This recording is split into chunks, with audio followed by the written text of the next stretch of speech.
তোমাদের সবাইকে SSC dreamers Facebook পেজে স্বাগতম। তোমাদের পরীক্ষার প্রস্তুতি কেমন তা কমেন্ট বক্সে জানিও। তোমাদের প্রস্তুতি আরও গোছানো করতে আমরা কিছু সাজেশন ও গুরুত্বপূর্ণ বিষয়ে ক্লাস নিয়ে আসার চেষ্টা করতেছি। তারই ধারাবাহিকতায় আজকে আমরা রসায়নের 7ম অধ্যায়ের একটি ইম্পর্টেন্ট টপিক, যেটি হচ্ছে লা-শাতেলিয়ার নীতি, সেটি সম্পর্কে আমরা আলোচনা করব। লা-শাতেলিয়ার নীতিটি সেখানে বলা হয়েছে কোনো উভমুখী বিক্রিয়ায় থাকাকালে যদি ওই অবস্থায় একটি নিয়ামক যেমন তাপমাত্রা, চাপ এবং ঘনমাত্রা কোনো একটি পরিবর্তন করা হয়, তাহলে সাম্যের অবস্থা এমনভাবে পরিবর্তন হয় যে নিয়ামক পরিবর্তনের ফলাফল প্রশমিত হয়।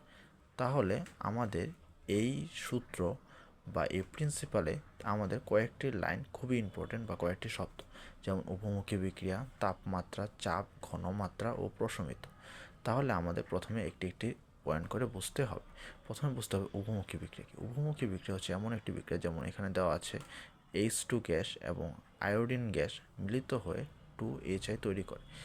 এখানে এটি একটি উভমুখী বিক্রিয়া। উভমুখী বিক্রিয়ার চিহ্ন হচ্ছে এটি, একমুখী বিক্রিয়ার চিহ্ন হচ্ছে এটা, একটা অ্যারো দিতে হয়।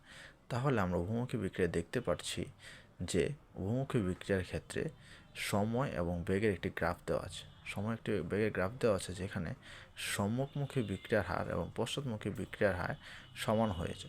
যখন উভমুখী বিক্রিয়ার ক্ষেত্রে সম্মুখী বিক্রিয়ার হার এবং পশ্চাৎমুখী বিক্রিয়ার হার সমান হয়ে যায়, তখন বিক্রিয়াটি দেখলে মনে হয় যে এটি সাম্যাবস্থায় চলে গেছে এবং এটি স্থির হয়ে গেছে, কিন্তু আসলে এটি স্থির হয় না। এটি সাম্যাবস্থায় থাকাকালীন বিক্রিয়া চলমান থাকে এবং এর বিক্রিয়ার হার সবসময় সমান থাকে।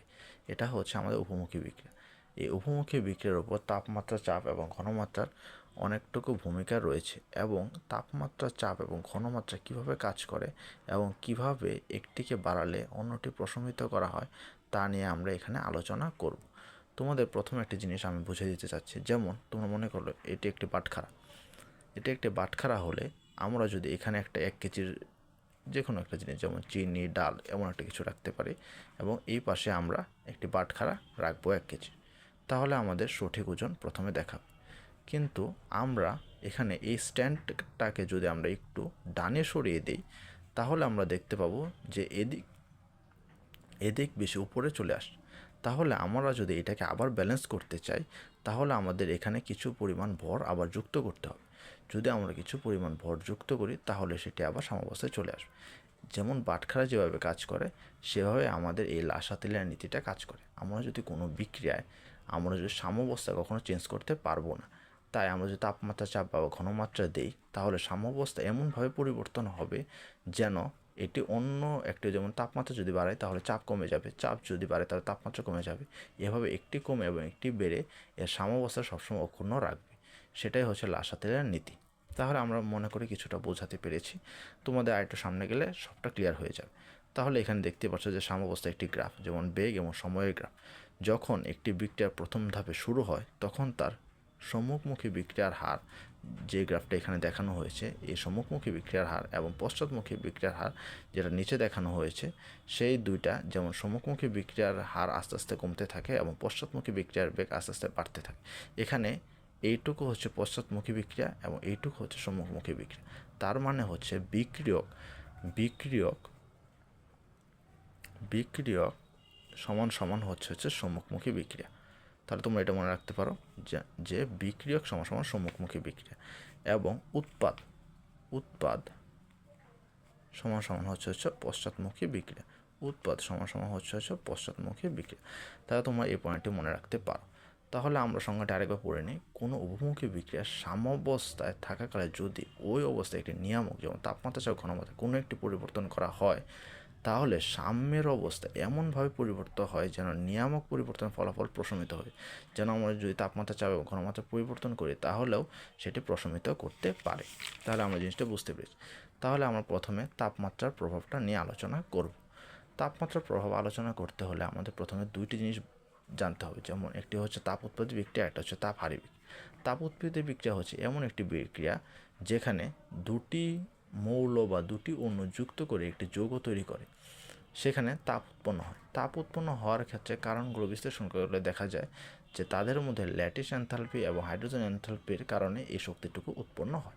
তোমাদের ল্যাটিস এনথালপি বা হাইড্রোজেন এনথালপি সম্পর্কে জানার প্রয়োজন নেই, তোমরা শুধু জানতে পারো যে এটি হচ্ছে তাপ উৎপাদী বিক্রিয়া এবং এটি হচ্ছে তাপহারী বিক্রিয়া। এখানে N2+3H2 বিক্রিয়া করলে হচ্ছে NH3 উৎপন্ন হয়, যেখানে ΔH এর মান নেগেটিভ। আমরা জানি যে ΔH এর মান যদি ΔH এর মান নেগেটিভ হয় তাহলে সেটি তাপ উৎপাদী বিক্রিয়া, এবং ΔH এর মান যেহেতু পজিটিভ হয় তাহলে সেটি তাপহারী বিক্রিয়া। তাহলে এখানে ΔH এর মান পজিটিভ, এখানেও ΔH এর মান পজিটিভ, তাহলে এই দুইটা বিক্রিয়া হচ্ছে তাপহারী বিক্রিয়া, এবং প্রথমটা হচ্ছে তাপ উৎপাদী বিক্রিয়া, কারণ এখানে ΔH এর মান পজিটিভ। তোমাদের এই মানগুলো মুখস্থ রাখতে হবে।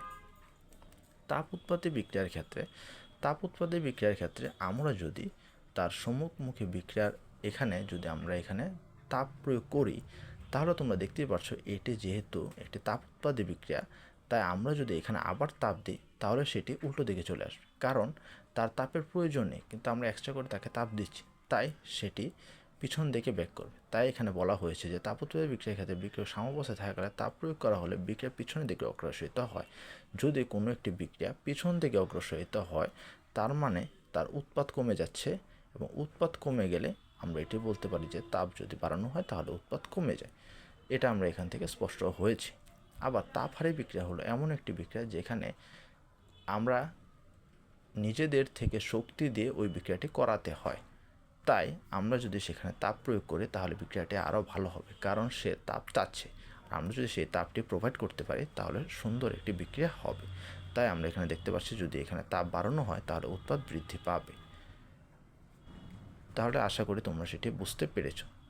কিন্তু তবুও যদি তোমাদের পরীক্ষা হলে কোনো কারণে প্যাচ লেগে যায়, সেই কারণে তোমাদের জন্য একটি এসএসসি ড্রিমার্স স্পেশাল একটি সূত্র নিয়ে আসলো যে উৎপাদ বাড়বে না কমবে তা আমরা কীভাবে বুঝতে পারবো। অনেক সময় পরীক্ষা হলে অনেক টেনশনের কারণে তোমাদের এমন হতে পারে যে তোমরা হঠাৎ করে বুঝতে পারছো না যে উৎপাদ কি বাড়বে নাকি উৎপাদ কমে যাবে।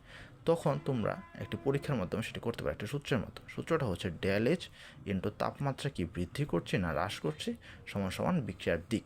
বিক্রিয়ার দিক যদি পজিটিভ হয় তাহলে তোমরা বুঝবে সেটি হচ্ছে ডান দিকে যাচ্ছে বা উৎপাদ বৃদ্ধি পাচ্ছে, আর বিক্রিয়ার মান যদি নেগেটিভ হয় তাহলে সেটি বাম দিকে যাচ্ছে এবং উৎপাদ হ্রাস পাচ্ছে। তাহলে আমরা এটা মিলিয়ে নিই। যদি আমরা তাপ উৎপাদী বিক্রিয়ার ক্ষেত্রে দেখি, তাপ উৎপাদী বিক্রিয়ার ক্ষেত্রে ΔH এর মান হচ্ছে নেগেটিভ। তাপ উৎপাদী বিক্রিয়ার ক্ষেত্রে ΔH এর মান হচ্ছে নেগেটিভ, এবং তাপমাত্রা যদি বৃদ্ধি করা হয় তাহলে সেটি হচ্ছে পজিটিভ। আমরা জানি প্লাস ইন্টু মাইনাস গুণ করলে মাইনাস হয়, তাহলে আমরা দেখতে পাচ্ছি যে এখানে এটি মাইনাস হচ্ছে, মানে সেটি বাম দিকে চলে যাচ্ছে, মানে উৎপাদ হ্রাস পাচ্ছে এবং বিক্রিয়ক বৃদ্ধি পাচ্ছে, যেটা আমার এখানে পড়ে আসলো।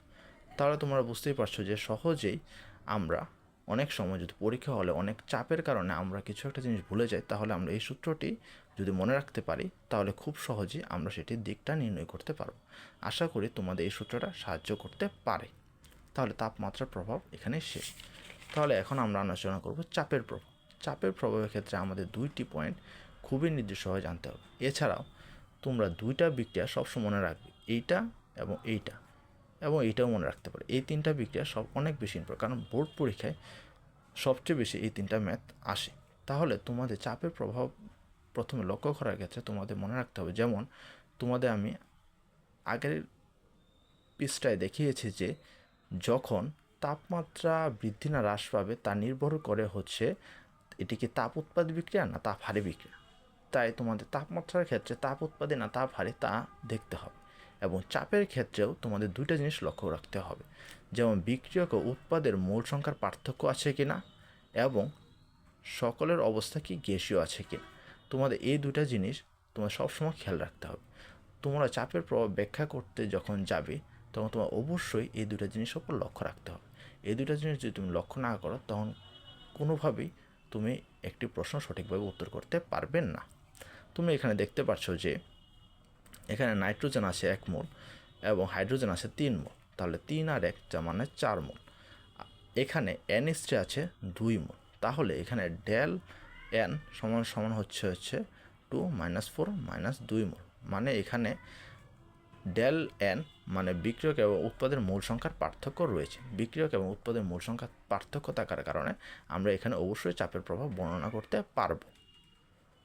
এখন তোমাদের একটি বিক্রিয়া আমি প্রথমে পড়েছিলাম যে NH2 প্লাস I2 বিক্রিয়া করলে 2NH উৎপন্ন করা হয়, 2HI তৈরি হয়। এখানে তোমরা দেখতে পাচ্ছ যে এখানে এটিও আছে 1 মোল, এটিও আছে 1 মোল, এখানে আছে 2 মোল, তার টোটাল এখানেও 2 মোল, এখানেও 2 মোল।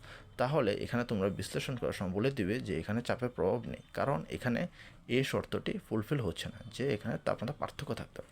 এখানে পার্থক্য নেই, তার মানে এটি বিশ্লেষণ করা যাচ্ছে না। যেমন এখানে দেখতে পাচ্ছ এটি আছে 1 মোল এবং এটি আছে 2 মোল, তাহলে এখানে অবশ্যই চাপের প্রভাব রয়েছে। চাপ বাড়লে বিক্রিয়া পেছনের দিকে অগ্রসরিত হয়। আমরা এটা সহজভাবে মনে রাখতে পারি, যার চাপ বেশি। এখানে তোমরা দেখতে পাচ্ছ এখানে এটি আছে 1 মোল এবং এটি আছে 2 মোল, তাহলে আমরা যদি এখানে চাপ দিই তাহলে বিক্রিয়াটি ডান দিকে অগ্রসরিত হবে। তাহলে সেটি আমাদের মনে রাখতে হবে, যেদিকে চাপ বেশি সেদিকে যদি আমরা চাপ দিই তাহলে সেটি ডান পাশে সরে যাবে, সেটা আমাদের লক্ষ্য রাখতে হবে। কিন্তু তোমাদের আরেকটা জিনিসও লক্ষ্য রাখতে হবে, যেমন এখানে এটি আছে সলিড এবং এটিও আছে সলিড, কিন্তু কার্বন ডাইঅক্সাইড গ্যাস। তোমরা এখানে দেখতে পাচ্ছ সকল অবস্থায় গ্যাসীয় হতে হবে। তাহলে তোমাদের যখন চাপের প্রভাব বর্ণনা করবে তখন যদি কোনো কিছু সলিড থাকে তাহলে তোমাদের সেটি কেটে দিতে হবে, কারণ এগুলো চাপের প্রভাবের ক্ষেত্রে বিশ্লেষণ করা যাবে না। চাপের প্রভাব তখনই প্রযোজ্য হবে যখন সেটি গ্যাসীয় অবস্থায় থাকবে। তাই তোমাদের এই জিনিসগুলো লক্ষ্য রেখে তোমাদের এই চাপের প্রভাব বর্ণনা করতে হবে। যেমন এখানে আছে 4 মোল, এখানে আছে 2 মোল, তাহলে আমরা যদি এখানে চাপ দিই তাহলে বিক্রিয়া ডান দিকে সরে যাবে এবং উৎপাদ বৃদ্ধি পাবে। আশা করি তোমরা চাপের প্রভাব বুঝতে পেরেছ। ঘনমাত্রার প্রভাব সবচেয়ে সহজ। ঘনমাত্রার প্রভাব হচ্ছে যেদিকে ঘনমাত্রা বেশি, আমরা যদি বিক্রিয়কের ক্ষেত্রে আলোচনা করি, বিক্রিয়কের ঘনমাত্রা যদি বাড়াই তাহলে উৎপাদের ঘনমাত্রা বেড়ে যাবে, বিক্রিয়কের ঘনমাত্রা কমিয়ে দিলে উৎপাদের ঘনমাত্রা কমে যাবে। যেমন তোমরা একটি উদাহরণের মাধ্যমে সেটি বর্ণনা করতে পারো। যেমন তোমাদের বাসায় তোমরা 4 জন বন্ধুকে যদি তোমরা নিমন্ত্রণ জানাও, তাহলে 4 জন বন্ধু যদি তোমাদের বাসায় আসে তাহলে তোমরা যে রান্নাটা করবে, তোমাদের বাসায় যদি 14 জন বন্ধু আসে তাহলে কিন্তু তোমরা সেই পরিমাণ রান্না অবশ্যই করবে না, আরও বেশি রান্না করবে। তাহলে তোমরা এখানে বুঝতে পারছো যেমন লোক বেশি তেমন রান্না বেশি। তো এখানেও যেমন তুমি বিক্রিয়ক দিবে তেমন উৎপাদ হবে, যেমন তুমি বিক্রিয়ক দিবে তেমন উৎপাদ হবে। বিক্রিয়ক যদি কম দাও, যেমন রান্নার উপকরণ যদি কম দাও রান্না কম হবে, রান্নার উপকরণ যদি তুমি বাড়িয়ে দাও তার উপকরণ বেশি হবে। তাই তোমরা বুঝতে পারছো ঘনমাত্রার প্রভাব। আশা করি তোমাদের এই ক্লাসটা অনেক উপকার হয়েছে। যদি তোমাদের উপকার হয় তাহলে তোমরা এসএসসি ড্রিমার্স এই পেজটিকে ফলো করে দিতে পারো। ধন্যবাদ সবাইকে।